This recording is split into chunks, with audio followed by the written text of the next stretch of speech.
So thanks for joining us for another episode of Proudly in Conversation, the podcast where we talk to people from the LGBTQ plus community with a wide range of views and experiences to understand more about the world we live in. I'm your host, Simon Blake, and I'm delighted to introduce today's guest, Charlie Craggs. Charlie has consistently found ways to turn conflict into connection and use comedy as a tool for change. Charlie brings together activism, humour, and honest conversation, often right in the middle of some of the loudest and most challenging online debates. Over the years, this has included giving free manicures as a way to open up conversations about trans experiences as part of the Nail Transphobia campaign. In this episode, we'll be talking about activism in the digital age, how to navigate online conflict, and why humour might just be one of the most powerful tools we have. Charlie, welcome. We're so glad to have you here. So for those of people who are just finding out about you for the first time, Charlie, can you tell us a bit about who you are, what you do, and how you got to be where you are now, what it's like to be a published author? Okay, so I actually started my journey kind of through Stonewall, weirdly. I don't know if you know this, but when I was in uni, I did Stonewall, I think it was called Stonewall Talent then, and now it's Stonewall Leaders, Young Leaders. And so I was like very politically minded, and I was in my final year of university, and I was setting up my campaign Nail Transphobia, which is kind of what kicked everything off, which is basically, for anyone who doesn't know, a campaign where I'd travel around the country with a pop-up nail salon, and I would offer the public free manicures to give them the chance to have a chat with a trans person. So while they're getting their nails done for free, they can ask basically whatever they wanted, and it's like just a safe space for I was just for conversation really, and just to like make allies and break misconceptions. And I was setting that up actually around the same time that I would have done Stonewall Talent, Young Leaders. And it just, was like really, I think just really helped me see like how things can be scaled up and impact and things like that. And I was just really lucky to have people take me under their wing, like Wayne Desi. I don't know if you know Wayne. I love Wayne. Hi, Wayne. Just like people like that taking me under their wing, and just like the other people I met on the course even. It was just like a really good environment to be in when I was starting off on my own activism journey and my own even transition journey. Like I remember I did the course like kind of not pre-transition, but I just kind of understood myself as trans, and I told some people, but I wasn't really presenting. And then I came back like for the reunion like as myself, and everyone was really like warm and embraced me, and that was really nice. So yes, I kind of kicked off with starting my nail transphobia campaign. I was very lucky that I got a lot of like attention and press and awards for that after like a while, as in like, so I was doing it kind of under the radar for a couple of years, and then a person at Vice messaged me and were like, "Oh, I'd love to write about this," and I was like, I don't know, and then I said yes, and then I'm so glad I did, because it really amped it up and meant that like with the increased visibility on me and on the campaign, I then had brands interested and wanting to sponsor massive events where like I could, rather than just me doing the nails, I could have like a whole team of trans people of all different kind of walks of transness, like, like who have a different kind of stories, so that the public are getting different kind of stories. And then I could, I don't know, just like, I went to New York with it. I did New York Pride with it. I did like, everything took off. And then because of that, I got a book deal. And then because of the book deal, I got a BBC documentary called Transitioning Teens. And then, then I kind of built up a following. So by the time COVID hit and I couldn't do nail transphobia in real life anymore, or my public speaking, I had a following to fall back on, and I started making content. And then I've been really lazy and just stopped activism and done hair campaigns and adverts and things like that. I think because you get a lot more money for posting about shampoo than you do for. I don't think anyone would call you lazy. I think you're activist. Okay, yeah. Okay. So just take us back to those conversations with the public, and about nails. So what was it like? Can you just talk us through? So give us an example of a town or city you went to. What sort of people turned up, and what sort of conversations were you having? Okay, so I would do often like, I'd want to do like public events rather than private events, even though I could with my following do private events. But the sort of people who would come would then already be on side. And I wanted to like meet the everyday person and this is in 2013, so a very different time, who had never met a trans person, maybe even never heard of trans things. Then obviously, like we've gone a bit too far the other way now with that, where it's a bit too much talk about trans people in the media, but to the point where it's just like negative. But I do things like festivals. I would do like museums and galleries. I do universities. And actually, funnily enough, a lot of the conversations were the same. So there's not really many that stick out in my mind of like really like profound. But I think that shows also like why it was needed, because most people were just at the exact same base level. They didn't really understand. They were like neutral maybe, and they were just like, I don't really understand. But then by the end of it, they were like, my number one ally, like best friend, like leaving like, oh my god, I love you, give me a hug, and and they were like, oh, like just like coming in being like, oh, I like didn't have a problem against trans people, but I just didn't really understand it. And like, and with the rhetoric in the media, the narratives in the media, it was just like, if anything, it makes them understand less, and like it makes them scared as well, because the media really pushed this narrative that trans people are gonna like call the police if you misgender us, and like it's they do that as well so that the public don't like us, but when they meet us they realize, oh yeah, actually like really nice. And so it would be, I mean, for me the nails were just a way of getting people to sit down, so it wasn't about nails, it was just about, you know, like the nails being a catalyst for that conversation to happen. So I feel like a lot of the conversations were similar, but I think that is indicative of the time, and the conversations would be very different now, I think. So 2013, yes. We're now 2026. Yes. BBC documentary in the middle around transitioning teens, a book deal.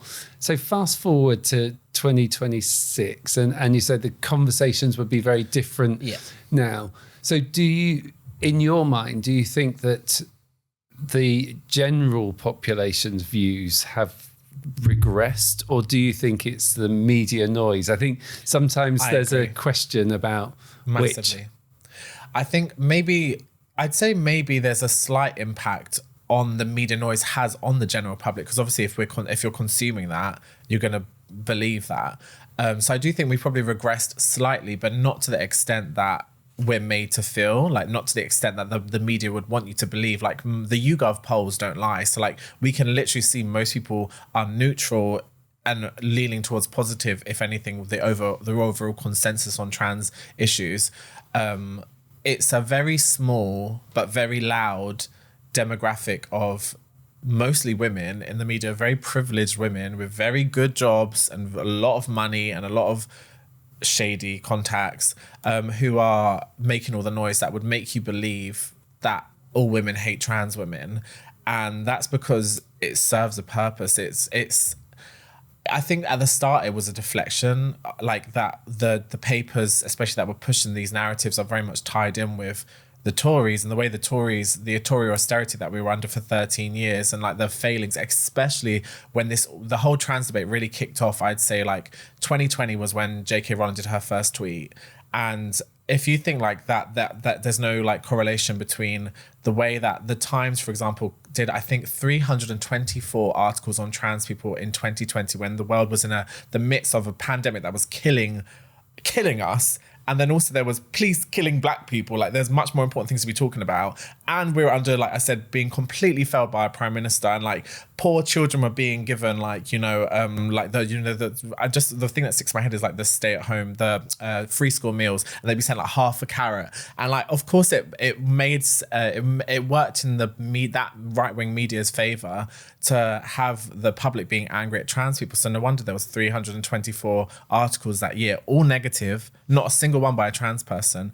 So I think if that might have skewed the public's perception, but I do think like mostly it is just a very loud but very small demographic of women who are wanting us to believe that all people hate trans people. And so if you were to think about that the way that your activism has shifted and changed over that period of time to respond to those changes, you talked about how you feel, and the feeling that it has, and also about the fact that it feels like a very different context. So how is your activism?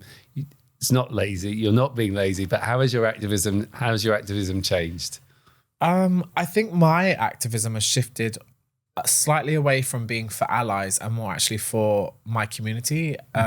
Where at the start I was giving a lot. It was very like a lot of emotional labor to, as a 21-year-old or 20, however old I was, 23, to be going around and having these really heavy chats with people where they're misgendering me. I'm not calling the police when they do it, but when they're misgendering me, asking really offensive questions, which I've allowed them to, like I've created that space for them too, but you still doesn't take away the fact that it is very like a lot of emotional labor. To then like kind of with the way the conversation's going now, so it's like, and like my response to it, I'm less focused on like helping the allies understand and actually like helping the trans people at the center of this, because we kind of need that help right now with the way we're being just dogpiled. So if anything, my activism is more focused towards helping my own community rather than helping the other community understand us. And for example, like just with like for like silly things like how I conduct myself online or in the media, even like being quite bolshy, like standing up for myself, having a backbone basically, and like being like I'm the clapback queen, they call me on Instagram, and like doing the teen LGBTs for Try Me Bitch series, where I basically just don't take shit. I don't take things lying down, and I think that's obviously not for allies. If anything, that people could say it alienates the cis world, because they could look at me like, oh, she's so angry. I have every right to be angry, by the way, but also it's for trans people to see like we don't have to be victims, like you don't have to accept this. And I think from the macro to the micro, like aside from politics and stuff, I think the thing that changed that for me, as well as what was going on in the media, was in my own life when I was hate crimed around that time, when I had the shift where a guy spat on me on the tube for being trans, and I was completely failed by the police and by the court system. And I went to court, and if anything, I was told off more than he was, because he was underage and I filmed him spitting on me. Like, so I'd have proof. Like, it's crazy that I was told off more than him, and I was misgendered in court and things like that. So like after that, I was like, I'm done mollycoddling people and being like, oh, please accept us, I'll paint your nails for free and you can ask me if I have a penis. Like, no, baby, now it's time to, we are in the pits right now. We are like, we're struggling, and I'm like here to help those who are struggling, not help those who are struggling to understand, because there's not much to understand. Yeah. And if you could, in one or two sentences, I guess, because it's that sort of tension, isn't it, all the way? And I see it in your social media. There's a bit which is light and funny, and then there's the actually I'm not standing for any of this nonsense, and then there's the pragmatic and the optimist, and you occupy all of those spaces. So, if you could just do the paint my nails and say these are the three things that you need to know, where would you go? I mean, I don't even think it's three things. I just need them to understand that we're human and that we're people just like them. And I think that's why I actually use the nails, because if you think about it, you're essentially holding hands while someone is painting your nails. Like, you're essentially holding hands with a stranger. It's one-on-one for an extended period of time, for like 20 minutes or so. I'd be sitting down with someone I've just met. They've usually never met a trans person. Most people even today probably haven't met a trans person. And to sit down and hold hands with someone, it's hard not to feel their humanity, and even the other way around, like back to them, and to have a bit of compassion for maybe why they don't understand, or give them a bit of leeway. And I think that's what I just would want people to understand, is like we've become so like boiled down to just being like a debate. Like, trans people we're just something that gets wheeled onto the morning TV segment to like, let's debate whether these people should have rights.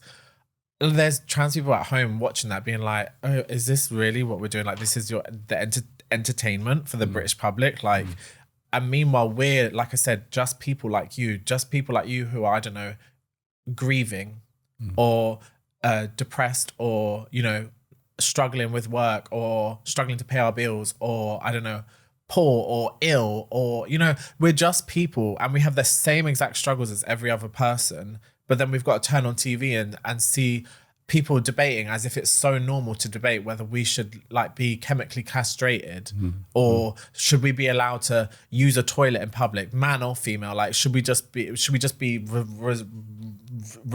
can't even think of the word, but like resided to the.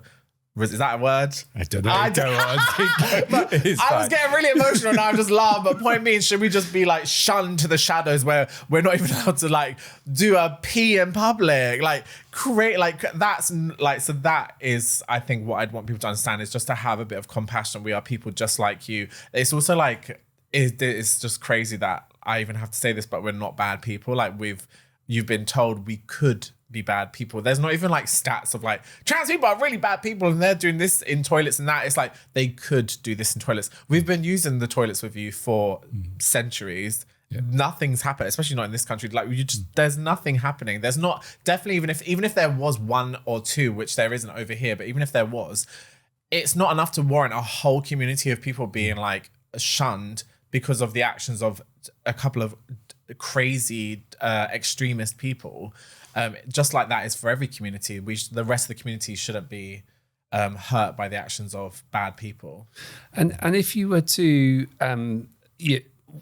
you see that happening all the time, and I'm, it's important to just say I'm sorry that happens. And I remember being a gay man and thinking, I just want to do the washing up. I don't want you to debate, this 30 odd years ago, and and the front pages, without social media and things, but the front page would always be, the dangers of gay men. So that playbook feels very familiar, and it's like, I just want to go to work. I just want a job. I just want to pay the bills, do the washing up without anybody paying any attention. But how do you protect your peace, in that? And how do you decide when you're going to step in? Because, in a world where everyone has a view on everything, and if you don't have a view, it means that you haven't said. How do you decide how to step in and when to just say, okay, I'm going to look after myself here? It's even more interesting because it's almost harder, and you kind of touched on it, that it's almost harder to protect your peace in a world now where you go on your phone just to answer a text from your mum and you think, oh, I'll check Instagram, and then you see your rights have been removed, or a trans person here has been killed, or I don't know, this or that, and you're like, oh my god, like I go on, and that's the same for everyone, right? Especially right now with everything going on, but like you can't go on your phone without just like trauma. So it's really hard, and I don't think I do protect my peace enough. But if anything, if I can, like the way I see it is like, if I can be that strength for other people, specifically I always think about for young trans people, and that could even be people young in their transition, like people who are earlier than me to their transition, but specifically for the younger generation. Like I think that's what a lot of us who are in activism do it for, is like for the young, our inner child, like the ones who we were where we were struggling, and we don't want anyone else to have to go through that struggle. I know for me that's why I got into what I do, and I like just think like I wanna, like the reason I do clap back, the reason I do stand up for myself and for others is so that if they're not feeling strong, because I wasn't always feeling strong. If anything, I was the complete opposite. I was very soft, very sensitive, very shy, would never stand up for myself. If I would like draw off of the strength of people in the media. Pete Burns, for me, it was Nadia from Big Brother, like people like that. If I would draw from their strength, and like I do what I do to almost be to them, to other people, what Nadia and Pete were to me, so that I can, they can, if they're not feeling strong and they feel like they don't have their pieces not being protected, and they're feeling like they know that like Charlie's standing up for herself, and if she can do it, I can do it, and like just like draw from my strength. Let me fight, because I'm fine to fight. I'm traumatized, so I'm like, I'm already like, don't you become traumatized. Let's just keep me as a traumatized one. Do you know what I mean? Yeah. And so you say that it's difficult to protect your peace, and I think that bit about drawing inspiration from other people is so important. So just tell us a bit about the BBC documentary, which I know you say isn't available now, but what were the messages that you were trying to communicate in that, and your book? What was it that you were trying to communicate to people? You said that there weren't role models there for you, there wasn't information, and you had to look for it. So what's the key bits in there? Well, the book was actually just about giving trans people role models. Like I did the book in 2016. I started writing the book. So that, again, very different time. Like, we haven't got half the famous trans people in the media now weren't even like on the radar in 2016. We'd only really just had like Laverne Cox break onto the scene. That was when she had her Tipping Point cover in 2016.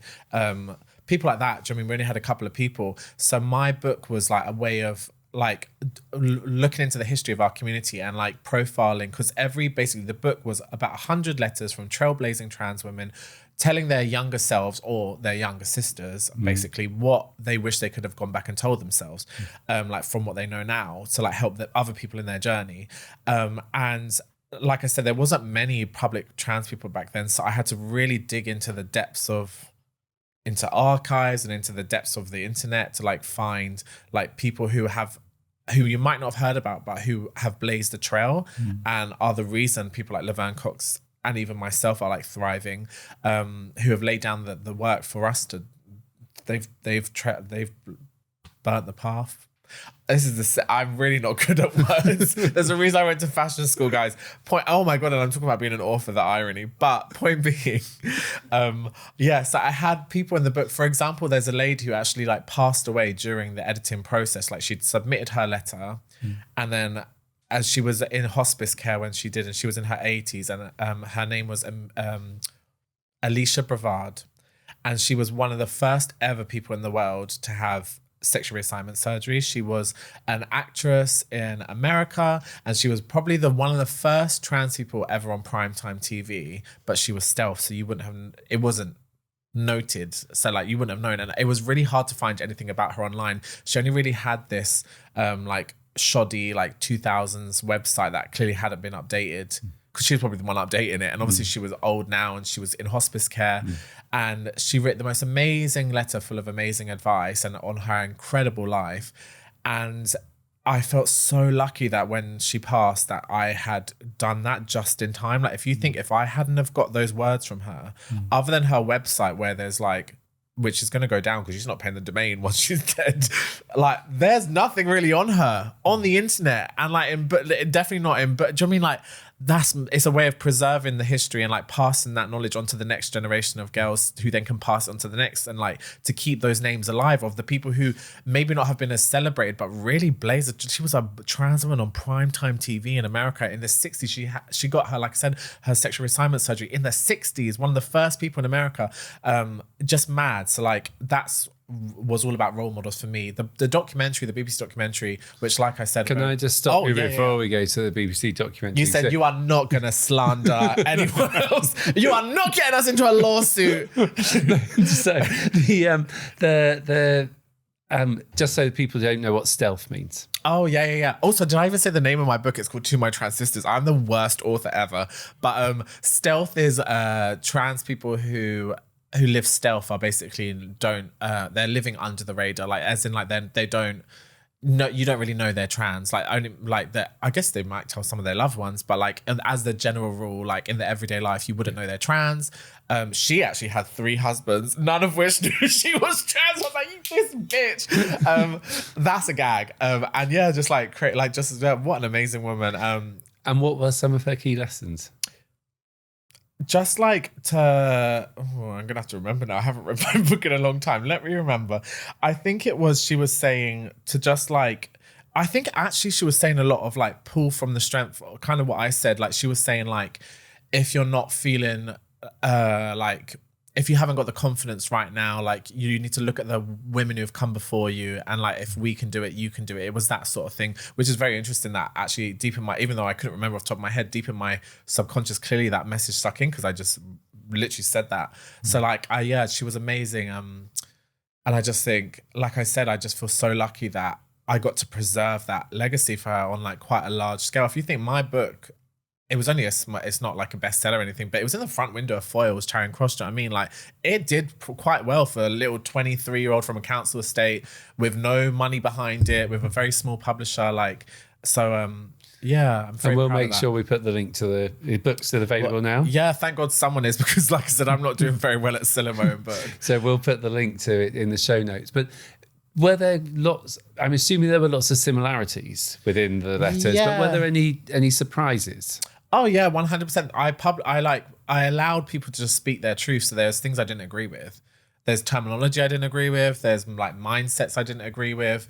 But like that, I almost wanted that, and because I was like that, it just shows how different we are as trans, like the difference in our walk of transness. Also, it means as well there's like a sister for everyone. It's like a book of ready-made sisterhood. So like with everyone being so different, like I made sure not to, because I think a lot of the time when, and I mean not to pipe my own horn, another thing I've got wrong, toot my own horn, not to toot my own horn, but I think I was one of the kind of and there's a lot of these kind of anthology books now of like communities shit like, but I think I look, when I was doing my research for the book, there wasn't many at the time, this is like 10 years ago, but also I felt like a lot of the ones that had been done were very like a certain type of trans person. It'd be like the young cool one, you know, the people that they think are going to sell the book and that they're going to promote it on their Instagram or on their YouTube, and that, do you know what I mean, like that they think there's an appeal to. But I'm like, I was much more interested in getting the stories of the people you've not heard about who are more amazing than those people, and also like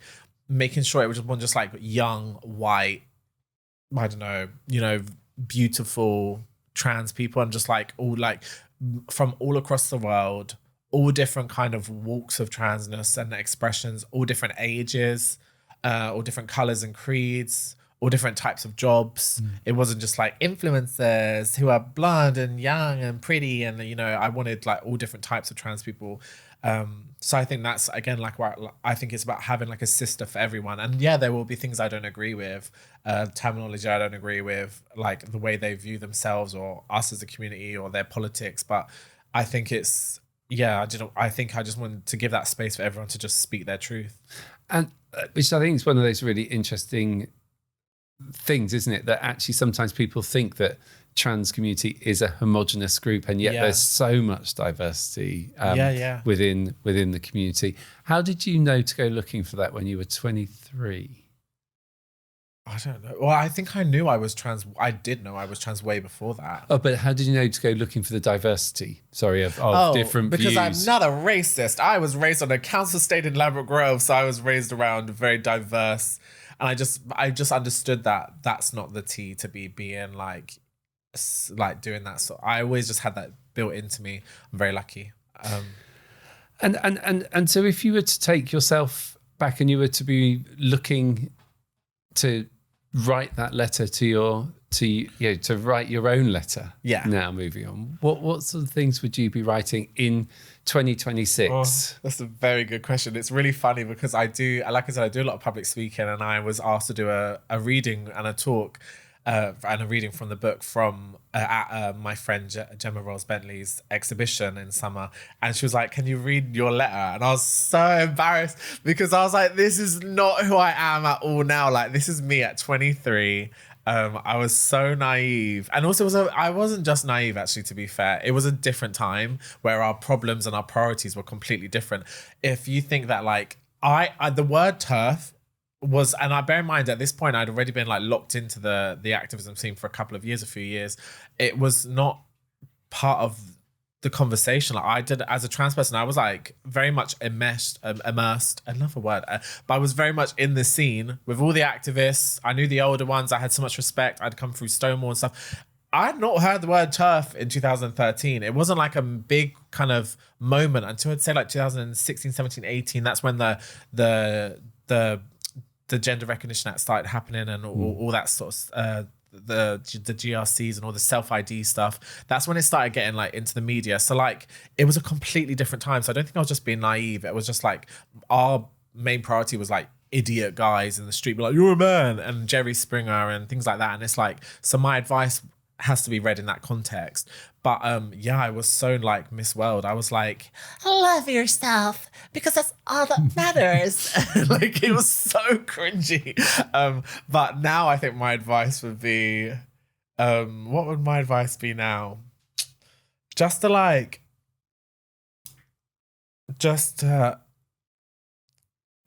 a really good question, but it's just about, and it sounds really depressing, but just, I mean, the love thing is still there because it's so important to love yourself so that you have that foundation, so that even though there is maybe more hate now, or at least more like hate in the media now, so that you can deal with it if you've got like a kind of a foundation of self-love. But I think we need more than just love, and we need like strength. I think we need strength now more than love.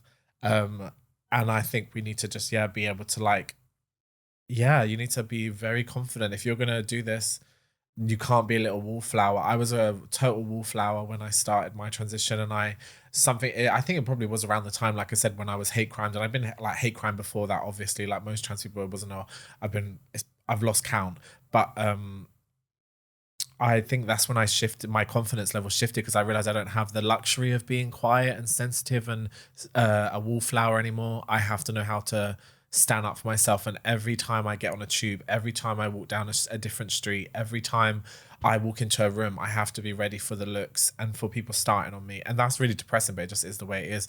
And I'd say that if you're a trans person, you need to be really confident. And if you're not feeling confident now, like if you're a trans person listening to this and you're not confident, like I said, and like Alicia said in her letter in my book, take from our confidence, take from our strength, take from the people who came before us in such harder times, in such harder environments. If they can do it, you can do it. Yeah, it's hard now. It's always been hard. It's been harder, and it will get easier, and then it'll get harder again. And it's just like this. So just, Okay. And it's really interesting. As you're talking, there's just a moment where you sort of, okay, we've just got to have the confidence, to navigate life. But in that context, you've moved, as you say, lots of your activism to supporting trans people, supporting your community. Tell us a bit about the self-defense classes. Yay! So actually that was after the big hate crime where the guy spat on me.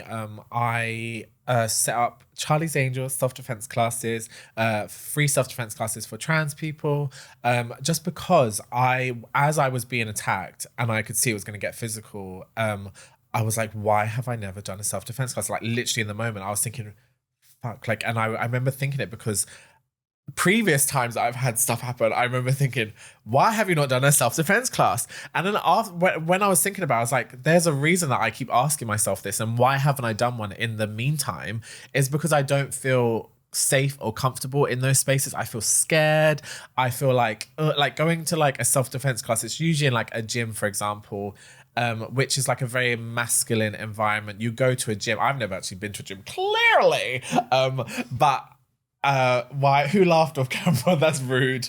But who laughed on camera? That's rude. But point being, I was like, there's a reason I'm clearly not going. Is because it's like masculine. I feel like it's like going to have a scary, like intimidating energy. The guys who are going to it, I'm guessing, are going to be like maybe transphobic to me, like looking at me, laughing at me, like laddie guys.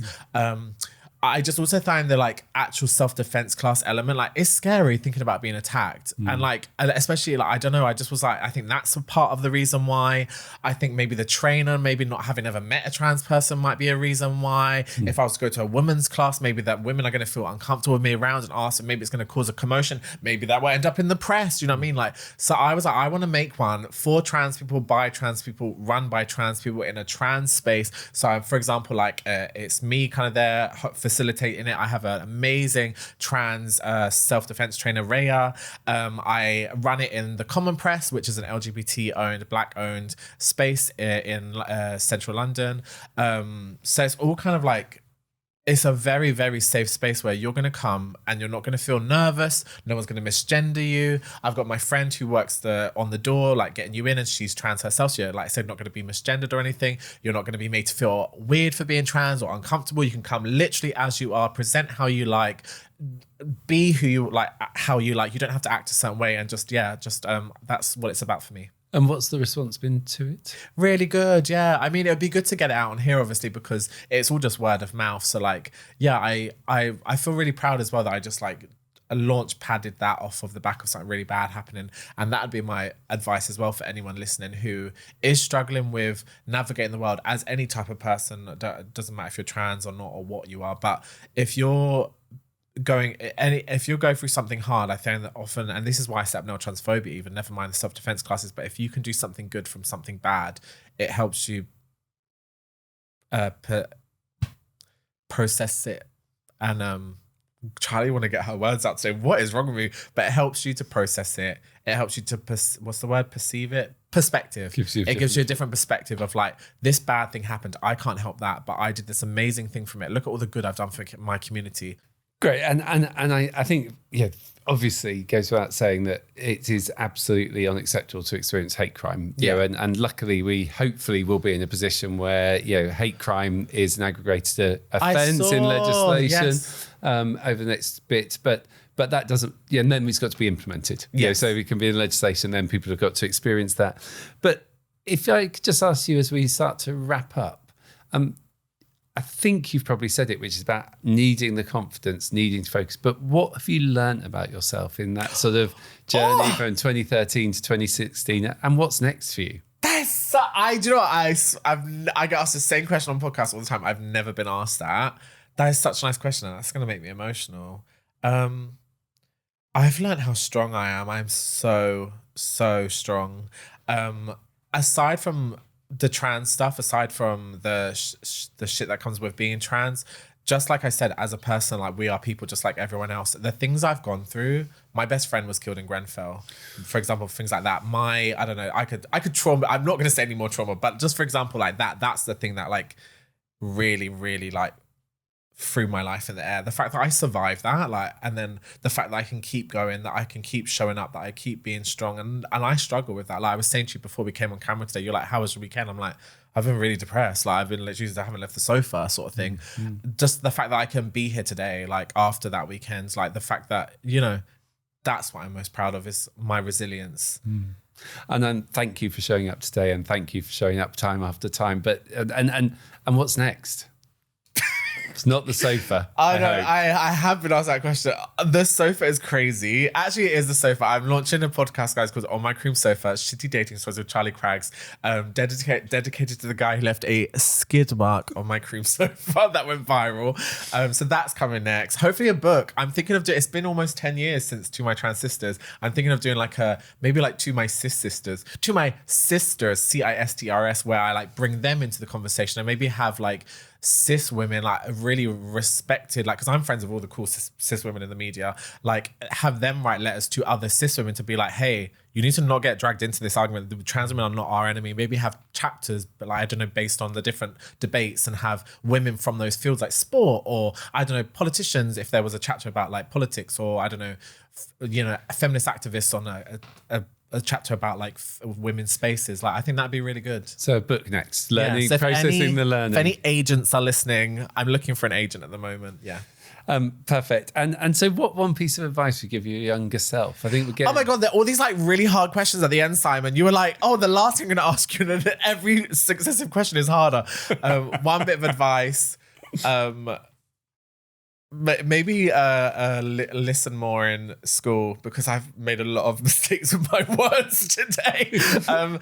Maybe that. Maybe listen Mrs. Gajenian more. Hi, Mrs. Gajenian, my English teacher.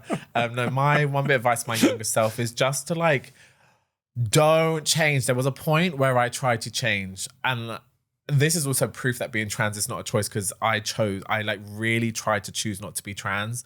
There was a point, so just before I transitioned, trigger warning, where I was really, really suicidal. And the reason I became, I mean, obviously I needed to transition, but before I got to that point, I would really stripped parts of myself back that I was like, I was so ashamed of being feminine. Like I'd been bullied my whole life for being feminine. And I was like, I just want to be normal. I want to be like my brothers. Like even as a gay person, I was like, I just want to be like a gay guy. I don't want to be a trans woman. And I knew I was trans at this point, and I at my lowest point, and I think the reason I was suicidal is because I took away all the parts of me that made me feminine, but they were all the parts that made me me. They were literally me. And then the breaking point was when I stood in the mirror, and I was like, my hair had grown a bit, and I was like, I just want to be normal. So I like shaved my head and pulled a Britney, and I shaved my head, and I looked in the mirror thinking I was going to see like a masculine guy looking back, like with a shaved head, and I just looked like Britney. I looked like a girl. I looked in my eyes, and I just saw the eyes of a girl, and I was just like, yeah, I need to transition. And I guess that's, the answer is like, just don't try and be someone you're not. And I think the irony in that is that people think that being trans is being someone you're not, but if anything, it's the most me I've ever been. What a good way to end. That was I'm glad you're here. Yeah, they're glad you stayed, and I'm glad that you are you. And I guess I'm going to ask you one question. This should be easy. Not another one. So, apart from Letters to My Trans Sisters, what book, film, podcast would you recommend? Oh my God. Okay. Easy one. If someone's gonna write a book, is Sean Faye's the transgender issue. Is if you want to get a kind of a base level understanding of everything that's going on, and not just in like the stuff that I can do about like feelings, but if you want to, like, from a lawyer who used to work at Stonewall as well, she's incredible. She's got the most like insightful book on why we are where we are politically with the trans debate now. So the transgender issue by Sean Faye, and then if you're more of a visual person, there's Disclosure on Netflix, which is a documentary that it kind of takes you on that journey that Sean's book does, but more through the perspective of the media rather than kind of politics. But obviously politics feeds into the media. But yeah, so I'd say the transgender issue and Disclosure.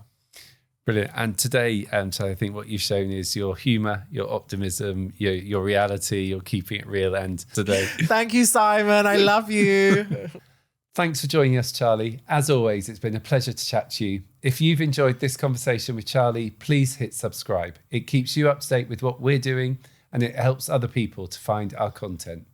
And if this discussion has sparked any thoughts or questions, we would love to hear from you. Get in touch via the email address in our bio. I'm Simon Blake. Thanks for listening. LGBTQ plus you plus me.